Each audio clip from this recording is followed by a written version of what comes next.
Hello, I'm Gregory Campbell. I'm Director of Marketing and Communications at Lyric Opera Kansas City. We kick off our 2022-2023 season with Carmen by George Bizet. And in this video, we will examine some of the great musical moments that happen below the stage in the orchestra pit in our production of Carmen. We often ask ourselves, what is opera? Well, that's a big question, but here at Lyric Opera, we have come up with a simple answer. It's musical storytelling. And just like in big blockbuster movies, opera uses the orchestra as a dramatic device to move the story forward. It's almost like another character in the story. I am joined by Stephen Franklin, Associate Principal Trumpet of the Kansas City Symphony. The Kansas City Symphony performs in all Lyric Opera of Kansas City productions in the Kauffman Center. Stephen will be performing Principal Trumpet in Carmen this fall, and he has kindly agreed to come talk to us about his career and what it's like playing the trumpet in an opera like Carmen. Welcome, Stephen. Thank you very much. So before we get to some trumpet moments in Carmen, Stephen, I'd love to hear about your journey to Kansas City and how you arrived here. Absolutely. So my journey on the trumpet started when I was 7, but actually my musical journey started when I was 6. I was a piano player first. And all throughout my life up until a few years before I went to school, I really thought I was going to go that direction. I loved playing piano, and that was something I found very fulfilling. But then I started playing in an orchestra, a youth orchestra outside Chicago, and that really changed my mind. Once I became acquainted with the repertoire and just the vast amount of color that an orchestra can make, that shifted my focus more towards being a trumpet player. And so I auditioned for the Curtis Institute of Music and was fortunate to be accepted there. And I spent 5 years in Philadelphia. And that was a fantastic experience, exactly where I needed to be. And after those 5 years, I was actually fortunate to have a few different things I had to choose from as far as what to do next. For a little while, I was playing in Hawaii Symphony. But at the same time, I was awarded a spot with the New World Symphony. So in the end, I ended up moving to Miami. So only tropical locations. Only tropical locations. And here I am in Kansas City, because I love Kansas City. Yeah. So I was in New World for a year.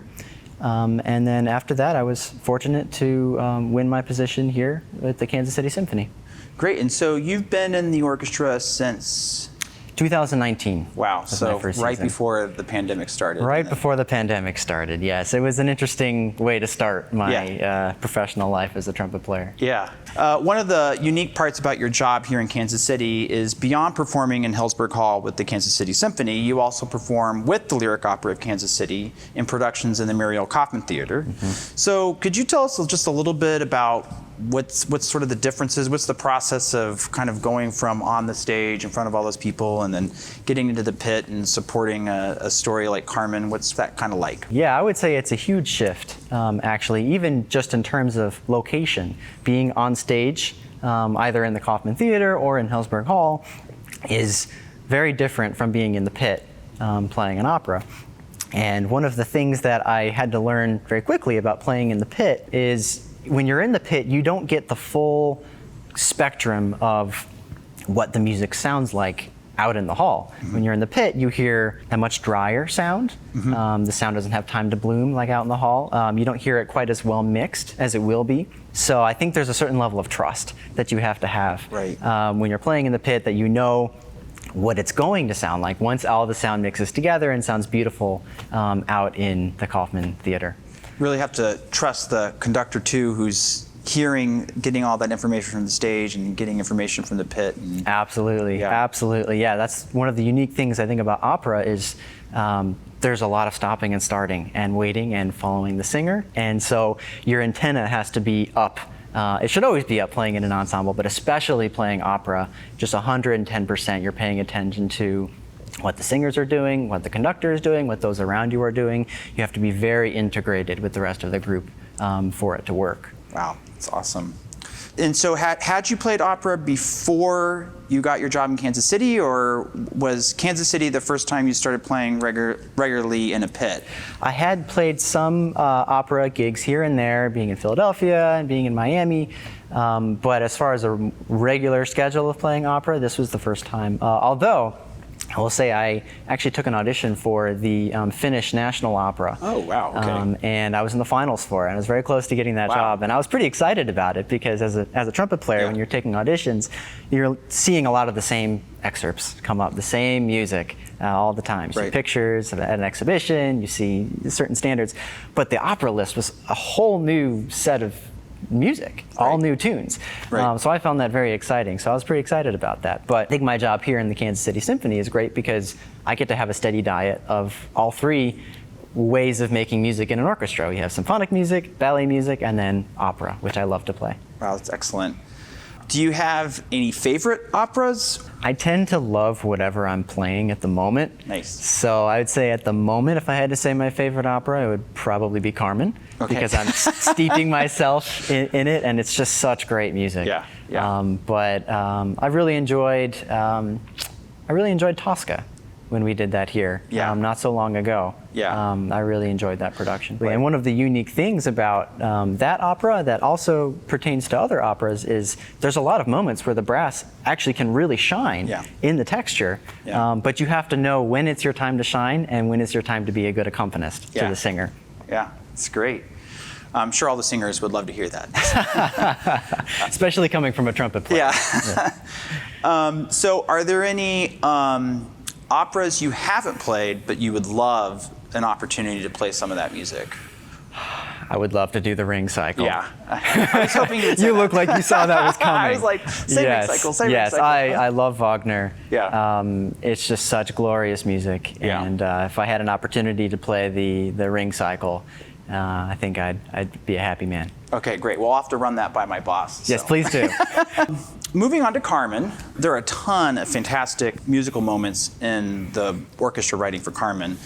But particularly, there are a couple of fantastic trumpet moments. The first one I was going to talk about was at the very beginning of the opera, you have a kind of a hard job to do, which is this very low solo.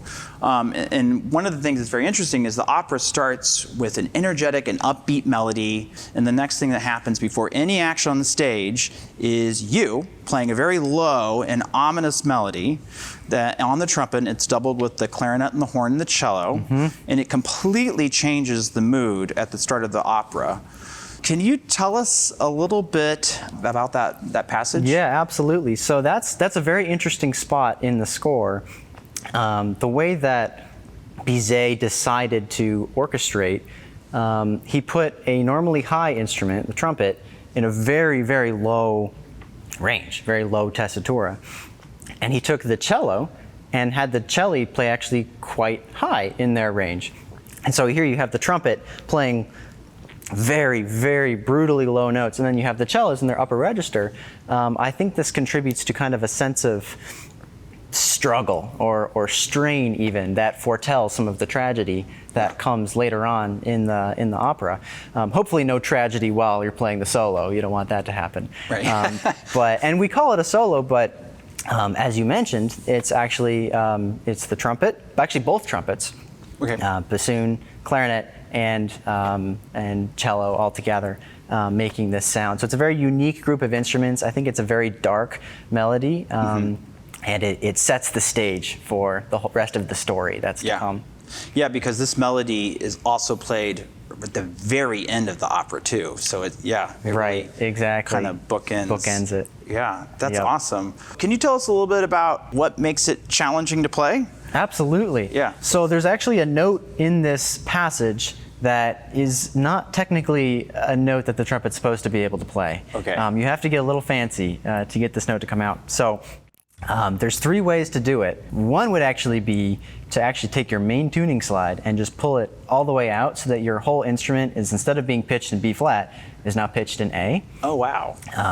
That tends to make the intonation get rather wonky, so I don't do that. Another option is to take your third valve slide and just pull that out all the way and leave it out for the whole passage, and you just use false fingerings. Every time you use the third valve, you have to use other combinations to make it the right note.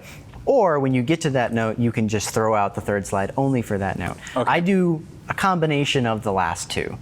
Just on that particular phrase, I'll put the slide out and then do a little extra work with the thumb to get enough slide so I can get all the way down to that low concert E flat. Wow, so you basically just make the trumpet bigger. Exactly. For that note. Exactly. I basically turn into a trombone player for that one moment.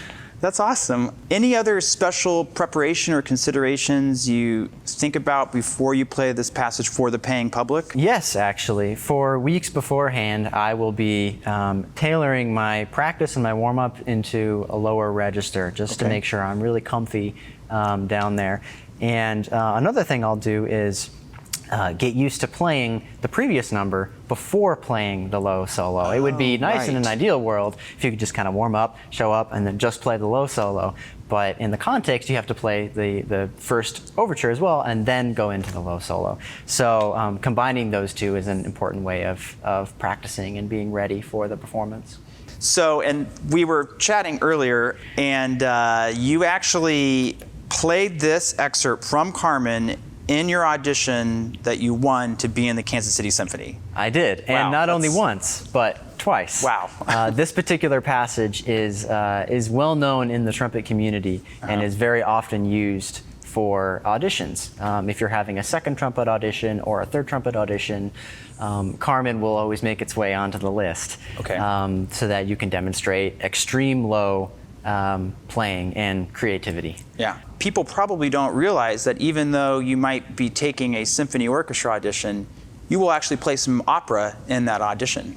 Well, yeah, you will definitely see opera music come onto symphony orchestra audition lists. Wow. So one of the things I noticed, this passage, this low trumpet passage, you will actually be using a different trumpet than you'll use when you play the rest of the opera? Or? That is correct. That is correct. So this is a B-flat trumpet.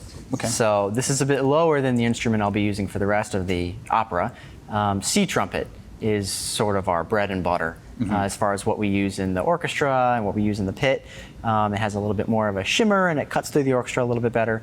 The B-flat trumpet is a little bit warmer and gives us access to some of the lower notes. So when you have a solo like this, it's a lot, I was going to say it's easier. It's possible on a B-flat trumpet. I'm not sure it's very possible to sound great on it on a C trumpet. So. Okay.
Moving forward in Carmen here, so you play this low solo, and then not much longer after, you have another big trumpet moment right at the beginning of the first act. So it sounds like you're going to be really busy. Yes, that's absolutely correct. And throughout the opera, there are actually moments where we're playing in the pit, and then we need to actually leave the pit and go off stage to play a passage. And there's not very much time to get from point A to point B. It's a tight connection. Oh, wow. So it might be a little bit out of breath setting up for some of the offstage solos. So that adds to the challenge as well. So you're going to leave the pit to play off stage. Yes. So can you see the conductor? How do you see the conductor?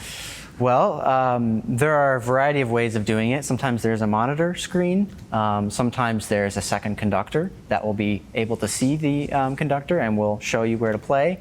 It depends on the situation, and I'm excited to see what it is when I show up for the first rehearsal. Great. And so this fanfare, it's a total solo. Nothing else is happening. And I did a little bit of research about this. It's a group of school children. They're admiring the soldiers that are walking in.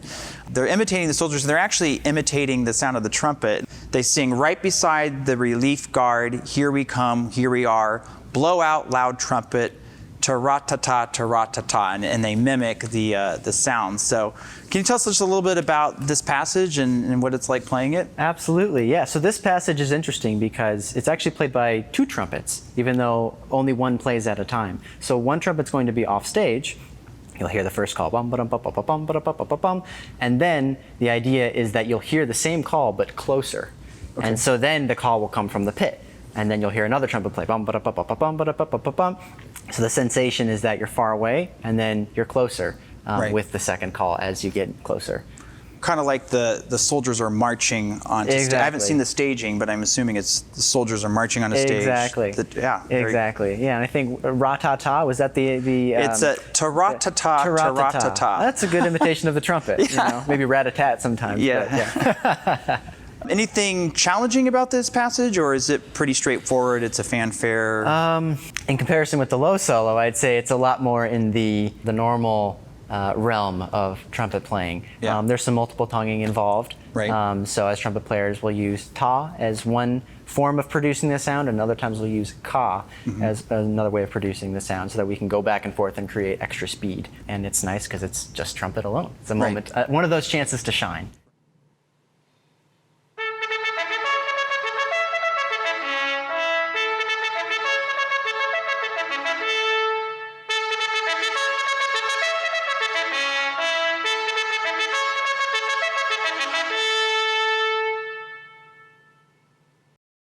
Thank you so much for joining me today, Stephen. I look forward to hearing you and all the performers this fall in Carmen, that opens September 24th at the beautiful Kauffman Center for the Performing Arts in Kansas City, Missouri.